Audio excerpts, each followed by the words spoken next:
सावळ्याची जणू सावली या मालिकेच्या पुढच्या भागामध्ये आपल्याला पाहायला भेटते की सगळेजण डायनिंग टेबलवर जेवणासाठी बसलेले असतात आणि त्यावेळेस सारंग सावलीच्या दादाला घरातून घेऊन येतो आणि म्हणतो की प्लीज चला, आता मला तुमची सेवा करू द्या. त्यावेळेस तो म्हणत असतो की नाही सारंग सर, राहू द्या. तो म्हणतो मी सांगतोय ना, बसा तुम्ही.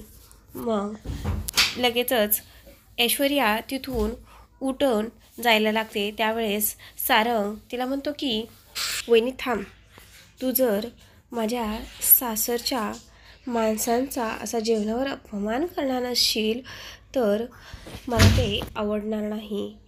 आणि त्यानंतर तो जातो आणि सावलीलाही घेऊन येतो आणि तो म्हणतो की बस कर आता, किती करशील दुसऱ्यांसाठी.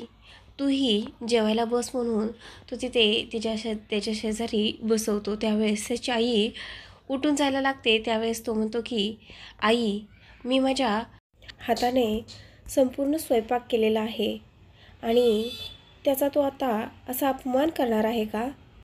त्यानंतर तीही नाईलाजाने बसते आणि जेवण करायला लागतात. सगळ्यांनीच माना खाली घातलेले असतात. सगळ्यांच्या चेहऱ्यावरचा रंग पूर्णपणे सारंगने उडवलेला असतो असं आपल्याला पाहायला भेटते. तर असेच अपडेट्स पाहण्यासाठी चॅनलला सबस्क्राईब करा.